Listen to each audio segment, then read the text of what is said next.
Hello dear students, myself Govind Lohia and welcome to the chemistry class. Here we are started the class 11th chemistry. In that first chapter we have already finished and now we are on the second chapter, that is introduction to analytical chemistry, and this is the video number 4th of the analytical chemistry and the supposed to be last video. So in this we are going to see the calculation. तो आज जो calculation हम लोग देखने वाले हैं बेटा, वो हम लोग बात करने वाले हैं regarding the mole concept, molarity means क्या है, ये सब चीज़ों के बारे में। ठीक है, तो बिफोर दैट हम लोगों ने जो देखा था वो भी मैं आपको रिवाइज करा दूं या बता दूं कि हमने इसके पहले ये लिमिटिंग रिएजेंट वाला पार्ट छोड़ दिया था, बट इसके तुरंत पहले हमने फार्मूला मास, स्टोइकोमेट्रिक कैलकुलेशन, ये सब चीज़ें की थी। उसके कुछ रूल्स थे जो परसेंटेज में हमें बात कर रहे थे और वो हमने बहुत अच्छी से क्लियर किया कि किस वे में हम लोग परसेंटेज को कन्वर्ट करेंगे। That is everything we have seen before this. यहाँ हमने ये एग्जांपल सॉल्व भी किए थे। अगर यहाँ पे कोई प्रॉब्लम है तो हम लोग इसको हमारे फिजिकल क्लास में भी कवर करेंगे। ओके, सो राइट नाउ लिमिटिंग रिएजेंट यानी क्या, ये पहले समझ के चलते हैं। ठीक है, अगर हम लोग कोई रिएक्शन लेके चलते हैं, जैसे यहाँ पर तो उन्होंने दिया है reaction, let me show you one more reaction, come to this part. अब एक सिंपल सी रिएक्शन जो हम लोग बार बार देखते हैं, जैसे कि हमारे पास HCl है और ये HCl को मैं रिएक्ट करा रहा हूँ, हम लोग अगर बात करें NaOH के साथ। ठीक है, तो यू नो दैट कि HCl और NaOH रिएक्ट होके आपको मालूम है NaCl बनेगा प्लस H2O बनेगा। ठीक है, ये तो हमारी रिएक्शन हो गई सिंपल। अब अगर मैं यहाँ पर बात करूं कि मैंने HCl लिया है 2 मोल और NaOH लिया है 4 mole, so what will be the product? तो NaCl बनेगा क्योंकि एक Na एक Cl के साथ जाके NaCl बना रहा है, दैट मीन्स NaOH के साथ है ना, 1:1 बचा हुआ OH और H जाके, तो इसका मतलब है कि ये 2 मोल बनेगा और H2O भी 2 मोल बनेगा। तो बचा क्या आपके पास पूरे रिएक्शन में? अगर आप देखो तो आपके पास NaOH बच गया और वो कितना बचा? तो 2 मोल बचा, क्योंकि 2 मोल कंज्यूम हो गया, 4 मोल लिया था तो। और इसका मतलब क्या होता है? इसका सिंपल सा मीनिंग है कि अगर आपको यहाँ पूछा गया which one is limiting reagent, किसके वजह से रिएक्शन खत्म हुई, रिएक्शन तो और भी चलती थी अगर HCl होता तो, है ना। लेट्स कंसिडर कि HCl 3 मोल होता तो NaOH तो ऑलरेडी है 4 मोल, तो इसका मतलब अगर ये 3 मोल होता तो रिएक्शन और आगे जाती, है ना। लाइक से 3 मोल अगर लेते हैं हम लोग तो रिएक्शन में ये भी 3 मोल बनता, है ना, लाइकवाइज। और 4 मोल होता तो भी आगे जाती। इसका मतलब क्या है, यहाँ पर पर्टिकुलरली इस रिएक्शन में क्योंकि ये 2 मोल है, इसीलिए हम लोग इसको बोलेंगे कि ये जो है मेरे लिए ये लिमिटिंग रिएजेंट है, जिसके वजह से रिएक्शन रुक गई है ना। ये लिमिट हो गया, इसने रिएक्शन को रोक दिया है। अगर ये ज्यादा होता तो बात अलग बनती। तो लिमिटिंग रिएजेंट का कंसेप्ट आपको समझ में आ गया कि जो रिएक्शन में खत्म होने जा रहा है और जिसके वजह से रिएक्शन रुक जाएंगी खत्म होने के बाद, तो उसको हम लोग बोलेंगे लिमिटिंग रिएजेंट। दैट्स इतना सा सिंपल सा कंसेप्ट है। ठीक है, तो यहां पर हम लोग वही बात करेंगे कि केमिस्ट जब काम करता है रिएक्शन के बारे में, इट मस्ट बी, उसने पहले बैलेंस करना चाहिए रिएक्शन कि कितना मोल आपको NaOH लगेगा, कितना मोल आपको HCl लगेगा, या फॉर एग्जांपल यहाँ पर कितने, जैसे इन्होंने ट्वाइस NO प्लस O2 का एग्जांपल लिया, ट्वाइस NO2, है ना। तो उन्होंने बताया कि शुरुआत में अगर हम लोगों ने 8 मोल NO लिया एंड 7 मोल O2 लिया, तो इसका मतलब है लिमिटिंग रिएजेंट क्या होगा यहाँ पर? तो लिमिटिंग रिएजेंट, क्योंकि यहाँ आपको डबल लग रहा है, एक O2 जो है आपको वो 2 NO के साथ लग रहा है, मतलब अगर 1:2 रेशो है, मतलब ये अगर हमने 2 लिया तो ये 4 लेना है, ये अगर 3 लिया, O2 3 लिया तो ये 6 लेना है, O2 अगर 4 लिया तो ये हमें 8 लेना है, लाइकवाइज। तो अगर 8 मोल NO ले रहे हैं, इसका मतलब हमें यहाँ O2 कितना लगेगा? तो 4 ही लगना चाहिए, मगर लिया कितना? 7 मोल्स, मतलब ये एक्सेस लिया। तो लिमिटिंग कौन सा है इसमें? तो जो कम है वो लिमिटिंग है ना। तो यहाँ पर हम लोग बात करेंगे one way determine which one of the two reactant is in the limiting reagent is to calculate the number of moles of NO2 obtainable from the given initial quantities of NO and O2। तो अब यहाँ उन्होंने बताया कि 2 तरीके से आप calculate कर सकते हो। अब इसके हिसाब से मैंने आपको क्लियर समझा दिया पहले ही कि आपको देखना है कि कितने प्रोपोर्शन में रिएक्शन हो रही है। ये बहुत लेंदी कैलकुलेशन समझा के बताया है, मैंने आपको सिंपल वे में समझा दिया कि अगर लेट्स मी शो मी, यही कैलकुलेशन आपको मैं फिर से बता दूं कि इनका बताना है कि ट्वाइस NO और इसमें मिलाया एक O2 तो बना ट्वाइस NO2, सही है।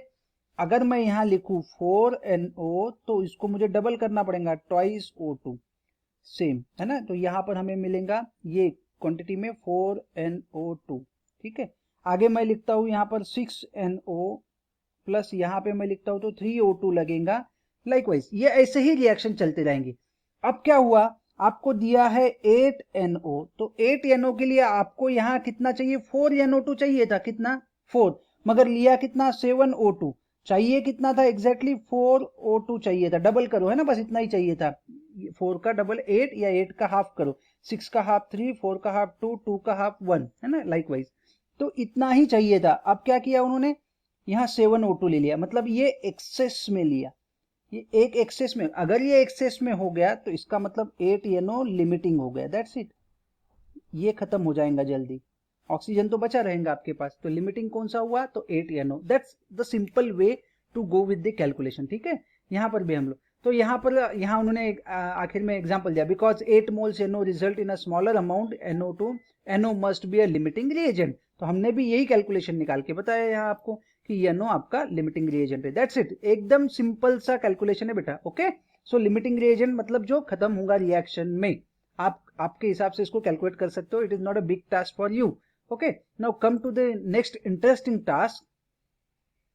These are the some practical based calculation दिए हैं, ये हमने ऑलरेडी देखे, but still you need to go through the calculation. If you have any problem you can comment me, or those who are in my class, हम लोग उनको physical class में पढ़ाएंगे अभी, ठीक है। नो मोल फ्रैक्शन, ये बहुत अच्छा कंसेप्ट है मोल फ्रैक्शन, ठीक है। तो हम लोग क्या बात करते हैं, मोल फ्रैक्शन का मतलब क्या है। यहां एक बार आप डेफिनेशन देख लो, it is the ratio of number of moles of particular component of a solution to the total number of moles of the solution, ठीक है। अब यहां पर मैं समझाता हूं यहां क्या बोलना है उनको। Let's come to the mole fraction part, ठीक है। यहां हम लोग बात करेंगे कि मोल फ्रैक्शन यानी क्या है। ये किताब से थोड़ा सा अलग मैं आपको यहां कुछ चीजें बताता हूं कि वो आप लिख लेना, वो आपको काम आएंगे। Total of mole fraction, total of mole fraction is always 1, ये ध्यान में रखो, total of mole fraction is always 1।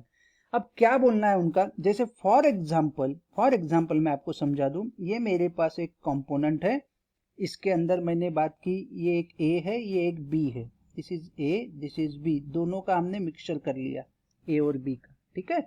अब टोटल, अब क्या है हम लोग यहाँ पर बात करेंगे, अब उनका क्या बोलना है कि मोल fraction is nothing but the amount of A divided by amount of A या मोल ऑफ A, यहाँ देखो आप, जहाँ हम लोग देखते हैं number of moles of A divided by number of moles of solution, complete solution. अब यहाँ पर हम बात करेंगे, ठीक है।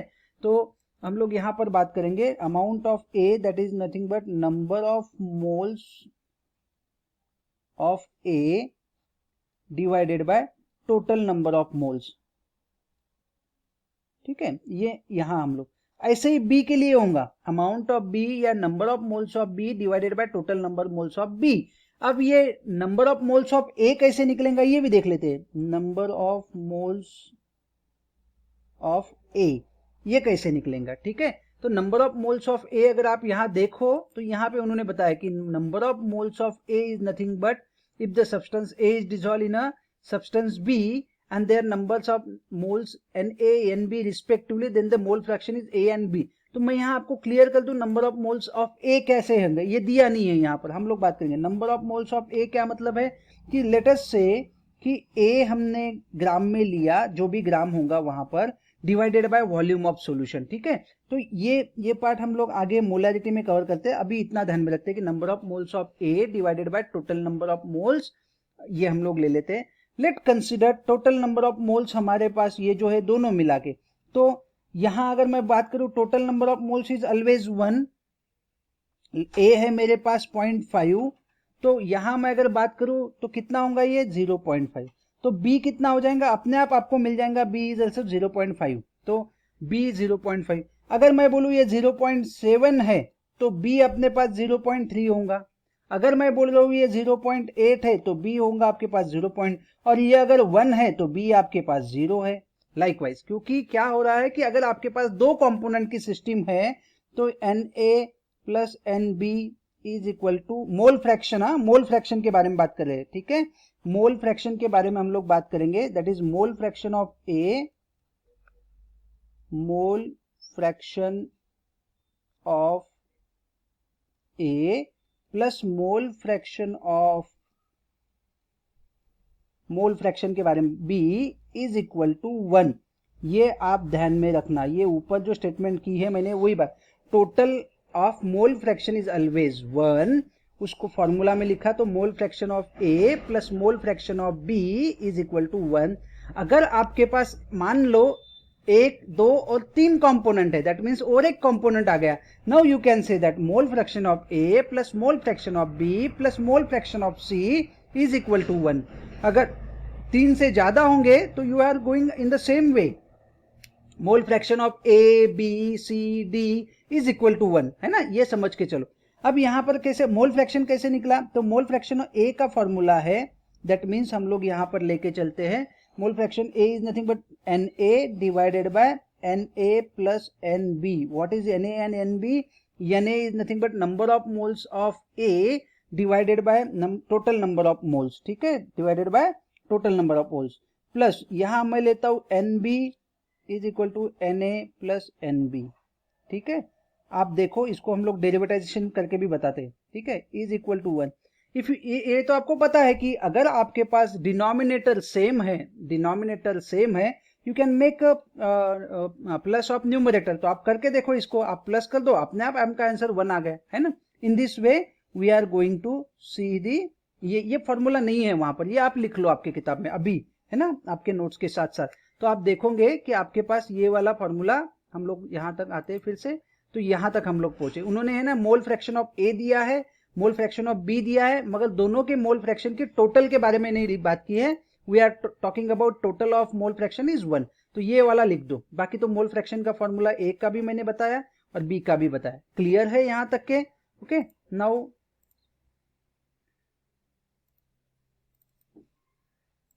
Please allow me a minute.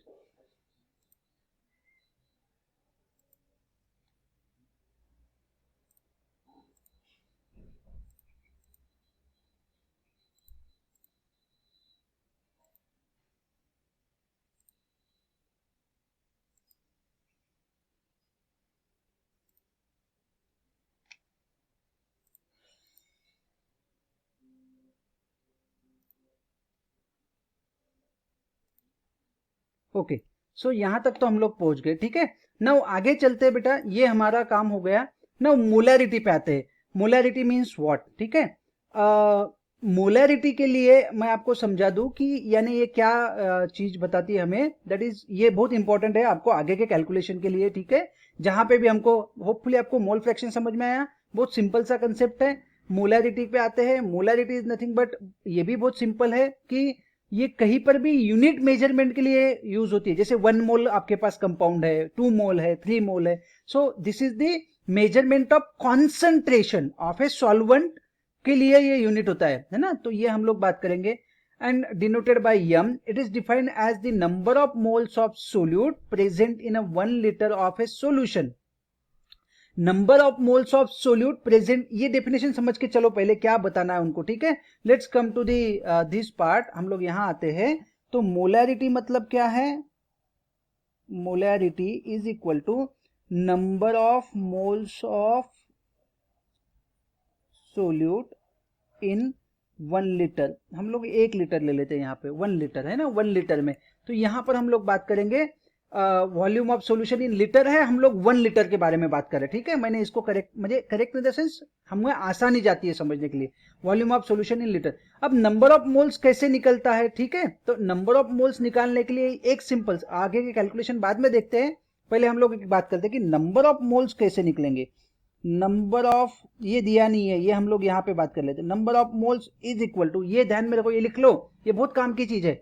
Number of moles is equal to gram given weight in gram, weight in gram given in question divided, weight in gram given in question divided by क्या बोलेंगे हम लोग, molecular gram, molecular weight of substance, gram molecule. ये formula लिख ही लो बेटा, बहुत सबसे अच्छा फॉर्मूला है ये, ठीक है। नंबर ऑफ मोल्स किसी भी कंपाउंड का निकालना आपको तो आप आसानी से निकालोगे। आपको क्वेश्चन, जैसे कि एग्जांपल मैं आपको समझाता हूं, NaOH, NaOH का मॉलिक्यूलर वेट कितना, तो सोडियम का है 23 प्लस ऑक्सीजन का है 16 प्लस हाइड्रोजन का है 1 इज इक्वल टू 40, ठीक है। अगर क्वेश्चन में आपको दिया है 40 ग्राम ऑफ सब्सटेंस लिया है हमने, तो नंबर ऑफ मोल्स कितने लिए, तो ग्राम कितने दिए क्वेश्चन पेपर में 40, उसका मॉलिक्यूलर वेट कितना है तो 40, यानी आपने कितना मोल यूज किया, तो 1 मोल यूज किया, सही है। तो ये ऐसे मिलेंगे मुझे नंबर ऑफ मोल्स, तो ये यूजुअली n से डिनोट होता है, n is equal to 1। Question paper में अगर 4 दिया है, like n is equal to 4 gram, you know the molecular weight of NaOH 40, मतलब नंबर ऑफ मोल्स कितने हुए, तो 0.1 हुए, है ना। नंबर ऑफ मोल्स कितने हुए, तो 0.1 हुए। तो by this way you know the number of moles, ठीक है। नीचे सैंपल 1 लीटर लेंगे तो हम लोग ले लेंगे, या हम लोग बोलेंगे वॉल्यूम इन, जैसे किताब में आपको बताया कि वॉल्यूम इन लीटर, तो हम लोग वहां पे ले लेंगे वॉल्यूम इन लीटर, ठीक है। तो ये वाला काम आपका यहाँ आसान हो जाएगा, ठीक है। तो अब हम लोग कोई यहां तक तो समझ में आ गया, एक प्रॉब्लम देख लेते तो और अच्छी से समझ में आएगा, वॉल्यूम इन लीटर वाला, ठीक है। अब ये देखो यहां दिया है, हम लोग आंसर देखेंगे नहीं। Calculate the molarity of NaOH in a solution prepared by dissolving 4 gram enough water to 250 ml of the solution. आपको इसकी मोलैरिटी निकालना है। तो पहला फॉर्मूला क्या है, देखो क्या आपको इनपुट दिए 4 ग्राम एंड 250 ऑन NaOH, ठीक है, NaOH, ठीक है। हाँ यहाँ आते, आपको इनपुट क्या दिए, इनपुट देखो यहाँ हम लोग देख लेते, बोला है 4 ग्राम NaOH और वाटर दिया है 250 ml। हमको 250 ml को पहले तो लीटर में करना पड़ेगा, लीटर में करने के लिए, क्योंकि वॉल्यूम इन लीटर था, लीटर में करने के लिए 0.25 लीटर कर देंगे, ठीक है। 0.25 लीटर हो गया 250 ml का। अब आपको क्या दिया है आगे 4 ग्राम, तो नंबर ऑफ मोल्स कैसे होंगे, 4 divided by 40 is equal to 0.1, ठीक है। अब लगा दो फॉर्मूला, वॉल्यूम इन लीटर भी है आपके पास और 0.1 भी है, तो 0.1 डिवाइडेड बाय 0.25, तो आप इसको जब सॉल्व करोगे आपको दैट मीन्स इसको सॉल्व करने के बाद में ये 0 तो कैंसिल कर दो, 1 डिवाइडेड बाय हम लोग अगर ले लेते हैं तो 2.5। अब जो भी आंसर आपका आ रहा है, ठीक है, आप बोल सकते हो कि सर इसका आंसर 0.4 है, या और कुछ कैलकुलेशन आप कर सकते हो, आप आसानी से इसको सॉल्व करो, है ना। तो हम लोग बोलेंगे इसका आंसर 0.4 है। अब यूनिट लगाना जरूरी है ना। तो यहाँ पे हम लोग क्या बात कर रहे थे, ये किस में लिया, तो मोल में लिया, तो 0.4 मोल पर लीटर, क्योंकि हमने वॉल्यूम किस में लिया, लीटर में लिया। तो this way you can do the calculation, है ना। तो 1 डिवाइडेड बाय 2.5 या 0.1 डिवाइडेड बाय 0.25 आप लो तो आपको पता चलेगा इसका आंसर 0.4 है। तो दिस वे ये कैलकुलेशन बहुत इंपॉर्टेंट है बेटा मोल की, तो आप अच्छे से करो इसको। तो यहां तक हम लोग पहुंचे, नाउ मोल पर लीटर हमने लिखा, and not in the mole per litre because it is denoted by sign m, जैसे हमने यहाँ पे बात किया कि it is denoted by sign m। तो you can simply put rather than 0.4 mole per litre, if you are putting 0.4 m then it is also right, ये भी सही है, ठीक है। तो ये हो गया मोलैरिटी के बारे में। Now come to the next interesting task जो हमारा चल रहा है, वो है मोलैलिटी का। यहां पे फर्क कितना क्या है, सेम है। जब आप बात करोगे मोलैरिटी का और मोलैलिटी का, तो आपका फॉर्मूला लगभग सेम है, सिर्फ यहां हम लोग देखेंगे, ये देखो हम लोग लिखता हूं मैं यहां पे फिर से एक बार मोलैरिटी का formula, molarity is equal to number of moles of solute, ठीक है। और यहां रहेगा आपका volume of solvent in litre, ठीक है। ये हमने लिख दिया। अब यहां लिख देते हम लोग मोलैलिटी, एक हो गया रिटी और एक हो गया लिटी, मोलैलिटी। मोलैलिटी का फॉर्मूला सेम है, ऊपर सेम है, अब सिर्फ यहां पर लिखेंगे volume of solvent in KG, kilogram, ठीक है, ये हमने लिख दिया ये वाली चीजें। अब आपको सीईटी नीट या जेई वाले बच्चों के लिए हम लोग बात करेंगे, थोड़ा समझो कि देखो वॉल्यूम डिपेंड करता है टेम्परेचर पे, वॉल्यूम डिपेंड करता है टेम्परेचर पे, मगर किलोग्राम या वेट ये डिपेंड नहीं करता है, not depend on temperature, not depend on temperature. तो इसका मतलब है कि जब मैं कभी बात करूं टेम्परेचर के साथ, तो मोलैलिटी जो है, मोलैरिटी जो है वो चेंज होंगी with temperature, change with T, है ना, ये चेंज होंगी, मगर ये जो है ये चेंज नहीं होंगी, ये चेंज नहीं होंगी विथ टेम्परेचर, ठीक है, टेम्परेचर बदलो, क्योंकि वॉल्यूम और टेम्परेचर के साथ हम लोग अगर बात करेंगे तो टेम्परेचर बढ़ेगा तो वॉल्यूम चेंज होगा, मगर वही मैं बात करूं टेम्परेचर बदलेगा तो वेट कभी नहीं बदलेगा, किलोग्राम का दैट मीन्स 100 ग्राम 100 ग्राम ही रहेगा, 1000 ग्राम ही रहेगा, बट वॉल्यूम में चेंज है ना, तो वॉल्यूम चेंज होते हैं, इसलिए ये टेम्परेचर पे डिपेंड करेंगे, ठीक है। Now come to the this task, यहां तक हम लोग पहुंच गए। नाउ ये डेंसिटी का दिया है, डेंसिटी का मैं आपको यहाँ पे सिंपल फंडा समझा दूं। डेंसिटी जहां पर भी आएगा आपने इतना ध्यान में रखना कि density is equal to mass per unit volume, तो ये फॉर्मूला आपको पता होना चाहिए, डेंसिटी का मास पर यूनिट वॉल्यूम। अगर आपको डेंसिटी दी है, मास दिया है और वॉल्यूम दिया है, या सॉरी डेंसिटी आपको नहीं दी है, मास और वॉल्यूम दिया है, you can reach up to the density, है ना। या अगर मैं बात करूं आपको डेंसिटी दी है, वॉल्यूम दिया है, you can reach up to the mass, है ना, तो ये इस वे से कैलकुलेशन होगी, ठीक है। तो आगे चलते हैं, यहां तक के हम लोग पहुंचे।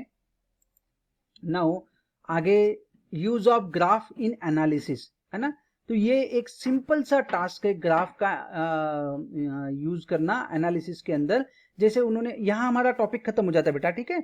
अब इन्होंने क्या बताया कि हम लोग ग्राफ को जब प्लॉट करते हैं तो हम लोगों को ग्राफ कैसे मिलता है या कैसे हम लोग ग्राफ को प्लॉट करते हैं, ये मैं आपको समझा दूं।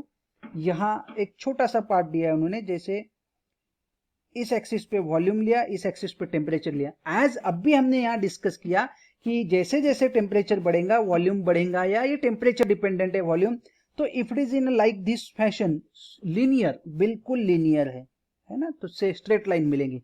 तो कभी कभी ये ग्राफ आपको ऐसे भी मिलेगा, लाइक एक पॉइंट यहाँ, एक यहाँ, एक यहाँ, एक यहाँ, यहाँ, यहाँ, लाइकवाइज। अगर मैं इसको ड्रॉ करूं तो इट इज जिगजैग, है ना, ऐसे जिगजैग बनेगा। बट हम लोगों को जो ग्राफ है या मीनिंगफुल ग्राफ है उसको हम लोग बोलेंगे स्ट्रेट लाइन, यानी इसमें पैटर्न मिलता है। कोई ग्राफ आपको ऐसे हाइपरबोला टाइप ऐसे मिलेगा ऊपर से जाते वक्त, कोई ग्राफ आपको ऐसे नीचे से जाते वक्त मिलेगा। So these are the certain patterns of graphs which में ऑब्टेन इन एनालिसिस। तो ये हमको केमिकल एनालिसिस में ये ग्राफ्स मिलते हैं, तो यही एक मीनिंग है कि ग्राफ्स क्या होते हैं, ठीक है। It is nothing but the measure, whatever the you have measured, it's drawn on a graphical paper, and this is to be called as graph, which give that means ये क्या या signify करते हैं आपको, it shows the relationship between the volume and temperature।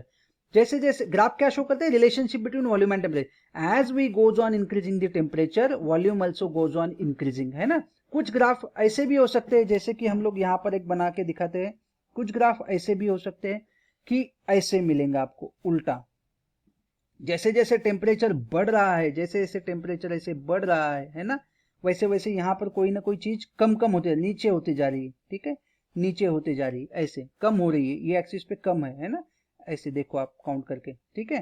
तो as the temperature increases, तो कुछ graph ऐसे मिलेंगे आपको डाउन, टेम्परेचर नहीं पकड़ना है, तो as one factor is goes on increasing another is goes on decreasing, likewise in this situation both the factor goes on increasing, that means one increases another also increases। so ये वाला graph आपके इसमें नहीं दिया है, इसको आपको pen down करना है तो कर लो। तो ये ग्राफ हम लोग बोलते हैं कि फॉर दी एनालिसिस पर्पज है। So this is all about graphical representation, go through it, है ना, आपको यहाँ पर पता चलेगा। बाकी तो और कुछ भी नहीं है, हम लोग नेक्स्ट इसमें फिजिकल क्लास में इसको दैट मीन्स क्वेश्चन आंसर को डिस्कस करेंगे। जो भी प्रॉब्लम्स आपको आएंगी यहाँ पर, you can text me in a comment box for the other students, and जो क्लास के स्टूडेंट्स हैं उन्होंने हम लोगों को क्लास में हम लोग डिस्कस करेंगे, ठीक है बेटा। तो see you in the next class. Next में हम लोग क्या बात करेंगे, इसके आगे वाला चैप्टर जो कि है हमारा बेसिक एनालिटिकल टेक्निक। और इस बार के नीट में यहाँ एक क्वेश्चन पूछा था बेसिक एनालिटिकल टेक्निक्स के ऊपर, जो हम लोग बात करेंगे। एक पेपर क्रोमेटोग्राफी का क्वेश्चन अब भी पूछा गया है, ठीक है। तो लेट मी शो यू दी, आपके आंसर में दिया है पेपर क्रोमेटोग्राफी है या नहीं है, ये शो कर लेते हैं ना। कॉलम क्रोमेटोग्राफी दिख रही है, थिन लेयर क्रोमेटोग्राफी दिख रही है, पार्टीशन क्रोमेटोग्राफी दिख रही है, ठीक है। अब ये पार्टीशन क्रोमेटोग्राफी में दिख रहा है कि यहां पर आपको पता चलेगा paper chrome, for example paper chromatography. इस बार के नीट का क्वेश्चन है which one of the following is example, और paper chromatography is based on the which principle. Question यही था, paper chromatography is based on the which principle. किस principle पे, partition chromatography. And this question is for 4 mark. अभी ये जो 2020 की NEET हुई है 13 सितंबर को, अभी उसके अंदर का क्वेश्चन है ना। तो नेक्स्ट टाइम मैं आपको ये शो भी कर दूंगा क्वेश्चन यहाँ का, ठीक है। तो ये 4 मार्क का क्वेश्चन है बेटा, देखो कितना आसान क्वेश्चन है, किताब से ही है, कहीं से बाहर से नहीं पूछा है। So go with this and let's prepare. तो अगर अभी तक आपने मेरा चैनल सब्सक्राइब नहीं किया है तो प्लीज सब्सक्राइब करो मेरे चैनल को। हम लोग नेक्स्ट इसमें मिलते हैं, ठीक है बेटा। चलो, थैंक यू।